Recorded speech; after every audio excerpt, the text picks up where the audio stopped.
Hello mga langga! For today's video, magluto po ako ng sweet and sour eggplant. So ito ang mura kong lulutuin ngayon kasi 50 pesos lang ang kilo ng talong dito sa amin. Mura lang, fresh from bukid, fresh from the farm.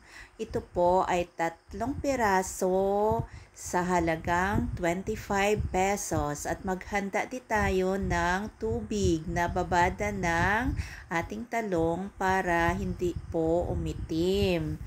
So, maganda yung quality ng aking biniling talong kasi walang sira, walang mga uod, at saka ito ay organic po ito, galing sa bukid.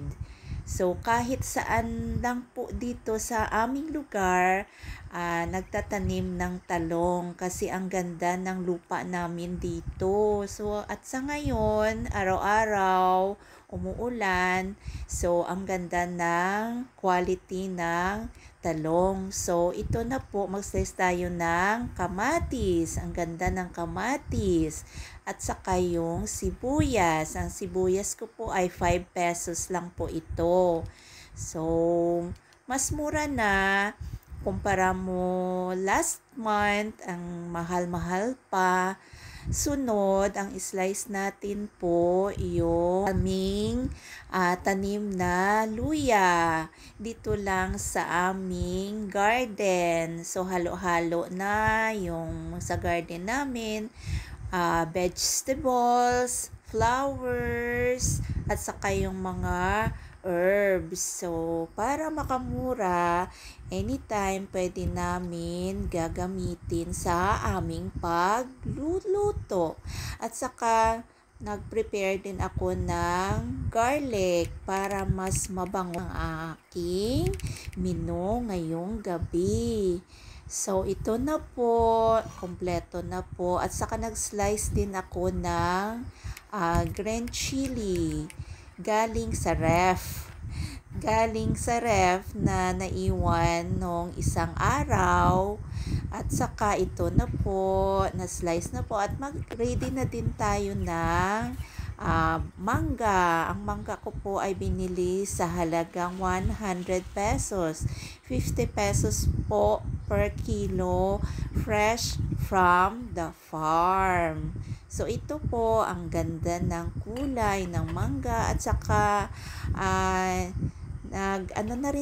nagsaing na rin ako at ito na po, naglagay na po ako ng kawali at nilagyan na rin ng mantika. At saka, umpisahan na natin sa pagprito ng talong. Ang talong, 3 piraso, pero pag na-slice mo, marami na. So, hintayin lang natin at prituhin ng half cook lang po. Huwag mo nang i-overcook kasi lulutuin natin ulit yan. So, hintayin lang natin na maluto lahat. At saka ilagay din natin sa pinggan. At saka ito na po, sa separate na kawali, ilagay na natin ang napritong talong.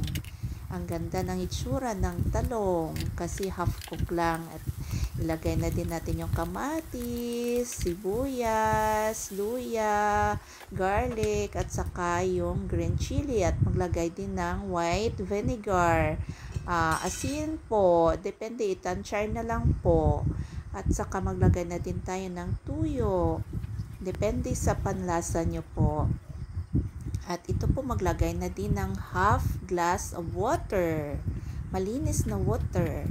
At saka ito na pakuluan ng ilang minuto. At saka i-check mo na lang at naglagay din ako ng brown sugar. 1 kutsarang brown sugar. Wow, ang ganda. Gusto ko nang kumain. Saboroso ang aking menu ngayong gabi. Mura lang sa halagang 60 pesos. 60 pesos yung ginastos ko ngayong gabi. So, mura lang, di ba? So, madiscarding lutong ilongga ang kusinera nyo sa kusina para lang ba solve lang yung isang menu nyo, isang kain lang. Diba? Ang ganda tingnan. So, hintayin lang natin maluto at saka i-check mo na kung na ba yung timpla. Ang bango. So, tikman natin kung ano ba yung sabor niya, yung timpla niya. Masarap na ba o may kulang pa, kung ano bang pwede natin ilagay pa dyan na pang dagdag sa sabor.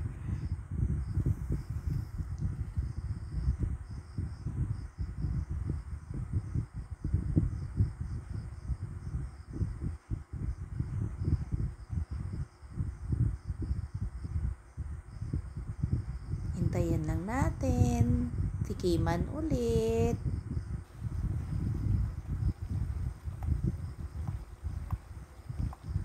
Maglagay na din tayo ng mantika. Parang nagluluto ka lang ng paksiw. Isda, 'di ba? Nilagyan din ng mantika. So, inang ginawa ko.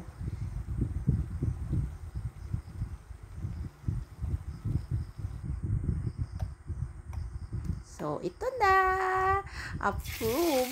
Luto na po ang sweet and sour eggplant. At napiprito na rin ako ng bilong-bilong ang tawag sa isdang ito. Yung naprituhan ko po, yung ginamit ko kanina sa pagprito ng talong. So, hintayin lang natin. 3 piraso lang ito galing ref. Tama-tama sa aming dalawa ng asawa ko. At nag-slice na din ako ng isang mangga. Ang ganda ng color ng mangga. At ito na po. Kain tayo. Thank you for watching. Hanggang sa muli. Bye-bye po.